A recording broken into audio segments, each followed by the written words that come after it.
A ratio is a comparison of two quantities using division. We express ratios in simplest form. That means a reduced fraction. So if we were going to compare two quantities, A and B, as a ratio, we would write it as A over B, or you can also separate it with a colon, A colon B. And it reads A to B.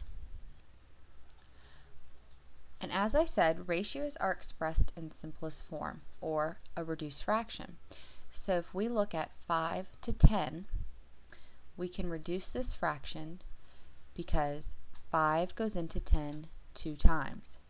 So for every 1 5, there are 2 10s.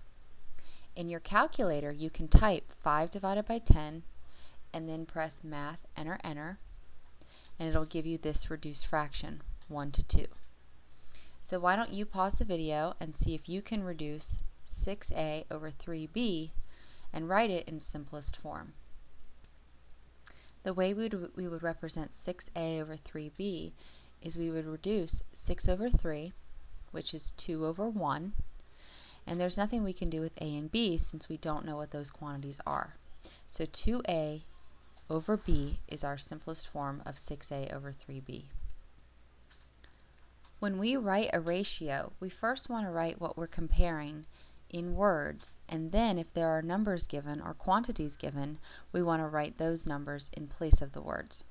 So for the first example, we have in 2002, Major League Baseball player Sammy Sosa hit 49 home runs and was at bat 556 times. We want to find the ratio of home runs to the number of times he was at bat. So the ratio that we're going to make is going to be home runs to number of times at bat. So now that we've written that ratio in words, we're going to substitute those words for the values that were given. Well, it says that Sammy Sosa hit 49 home runs. So home runs was in the numerator. We'll put that here in the numerator. And he was at bat 556 times. So 556 goes in the denominator. The ratio of home runs to at bat must be written as a reduced fraction. So in your calculator, you'll put 49 divided by 556, press Math, enter, enter, and see if the fraction reduces. And 49 over 556 does not reduce as a fraction. So your final answer would be 49 to 556. Okay, so for example B, I want you to pause the video and see if you can do it yourself. Make sure that you write a verbal ratio and then write the ratio in numbers as a reduced fraction. And your final answer should have been 265 to 19. Just make sure that you wrote student to teacher, not teacher to student. Yes, they gave you 190 teachers first in the sentence, but the ratio asks for students first when you make the ratio. An extended ratio is used when you have more than two quantities to compare, and in this case we don't write it as a fraction. We would write it as, say, A to B to C, using colons to separate the different quantities.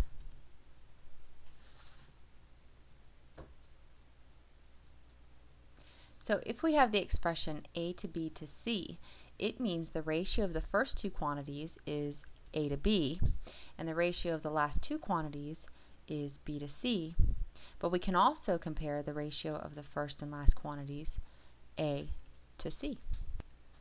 The following example will show you how we use an extended ratio in geometry. The first thing we're going to do is write in order from least to greatest an extended ratio of the given angles in this triangle below. So the smallest angle is 56 degrees. I'm going to compare that to 58 degrees, and I'm going to compare that to 66 degrees. So I've written an extended ratio to compare the angle measures in a triangle. Okay, in each of these numbers, the greatest common factor of the three angles is going to be a 2. So I can divide each of these numbers by 2, and I would be left with 56 divided by 2 is 28. 58 divided by 2 is 29. And 66 divided by 2 is 33. But if I have 28 to 29 to 33, that doesn't tell me what the angle measures were. It only tells me the ratio of the angle measures. So when I pulled out that greatest common factor, or when I divided each number by 2, it doesn't just go away.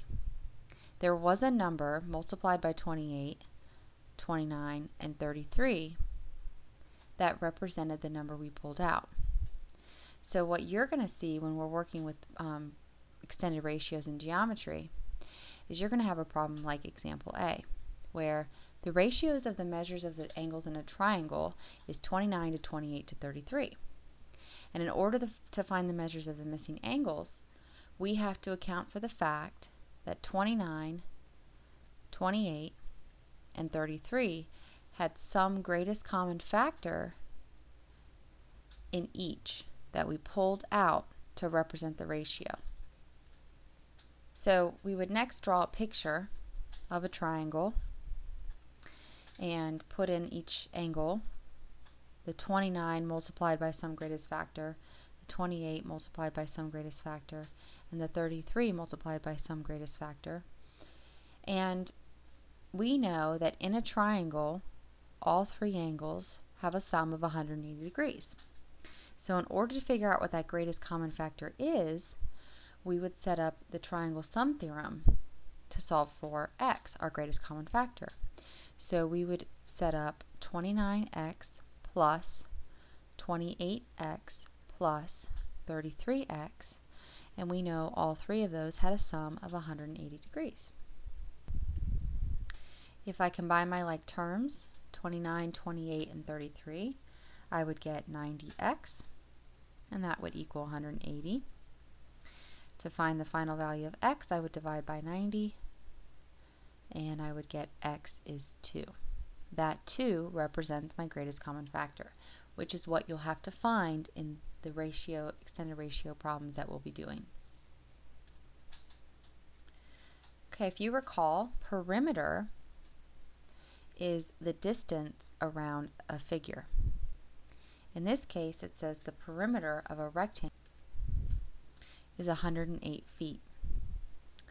The ratio of its length to its width is 2 to 7. We want to find the length and the width of the rectangle. Well, as I said, perimeter is the total distance around a rectangle in this case. So it's going to be the length of this side plus this side plus this side plus this side, and whatever that final sum is the perimeter. Well, the ratio of length to width, so let's just say this length is 2 to 7 for width, 2 and 7 for width. We multiplied each of those numbers by some greatest common factor. Call it x. So if we were to take the perimeter of this rectangle, it would be 2x plus 7x plus 2x plus 7x. And they said the total perimeter was 108 feet. Okay, go ahead and pause the video and take a second to see if you can find the value of x, or the greatest common factor of the extended ratio. You should have gotten x is 6, and the first step would be to combine all my like terms, or all my x's, and I would have gotten 18 x's equal to 108. Divide by 18, I would get x is 6. A proportion is when you have two ratios, so let's just say A and B and C and D, and when those two ratios are equal to each other, they're called proportionate. So a proportion is an equation that states two ratios are equal to each other. A ratio is best solved by cross multiplication. So remember cross multiplication, we take the numerator on the left hand side and cross multiply it with the denominator on the right hand side, and the numerator on the left hand side to the denominator on the right hand side. So we would take 5 times the quantity x plus 3, and that would equal 2 times the quantity 4x. Remember your distributive property. 5 times x is 5x, and 5 times 3 is 15. That equals 2 times 4x, which is 8x. I would subtract 5x from both sides of my equation, and I would have 15 equals 3x. Divide by 3 on both sides of my equation, so x equals 5. Okay, go ahead and pause the video and see if you get what I get for number 2. Remember that y plus 5 is a quantity, so we want to add parentheses to it to remind ourselves to distribute. And you should have gotten y equals negative 26. If you did, go ahead and move on to number 3. Pause the video and see if you get what I get. Otherwise, stick around. First thing we're going to do is cross multiply, so we're going to multiply negative 2 times quantity y plus 5, and that'll equal 7 times 6. Distribute the negative 2 to the y, we're left with negative 2y. Distribute it negative 2 to 5, we're left with negative 10, and that equals 7 times 6, which is 42. I'm going to add 10 to both sides of my equation, so I have 52 equals negative 2y. Divide by negative 2, and that gives me a negative 26. For number 3, you should have gotten z equals 23. If you did, go ahead and move on to the rest of the notes. First thing we're going to do is multiply 7 times quantity z plus 4. That'll equal 9 times quantity z minus 2. 7 times z is 7z. 7 times 4 is a positive 28. That equals 9 times z, which is 9z, and 9 times negative 2, which is negative 18. I'm going to add 18 to both sides of my equation. So I get 7z plus 46 equals 9z. Subtract 7z from both sides of my equation. So I have 46 equals 2z. Divide both sides of my equation by 2, and I'm left with 23 for z. The proportions we solved above are actually useful when we want to make predictions about other scenarios. Example A will demonstrate how this is done. If Fernando conducted a survey of 50 students driving to school and found that 28 of those students own their own car, if 755 students drive to his school, predict the total number of students with their own cars. So we're going to set up a proportion to solve this equation. And what we're going to do is compare the people who drive their car to school and how many of those people own their own cars. So the first thing I do is set up a verbal equation or ratio that says I want to compare the students who drive to the total students who own their own car. And in the first part it says that 50 students who drive, so that goes on the numerator, 28 of them own their own cars. The second half of my proportion will be the estimation of what students, or what amount of students own their own cars if 755 drive to school. So 755 students drive to school, that would go on the numerator. Then how many of them own their own cars? So I'm going to use x to represent the unknown, how many own their own cars. Using this proportion, I can predict what x is, the number of students that own their own cars out of the number of students who drive. Using cross multiplication, I would take 28 and multiply it to 755. I would get 21,140. and that's going to equal 50 times x. And to find x, the students who own their own cars, I would divide both sides by 50. So you'll get x is 422.8. But since this is a survey of the number of people who own their own cars, we want to round up to the nearest whole number because you can't have 422.8 people.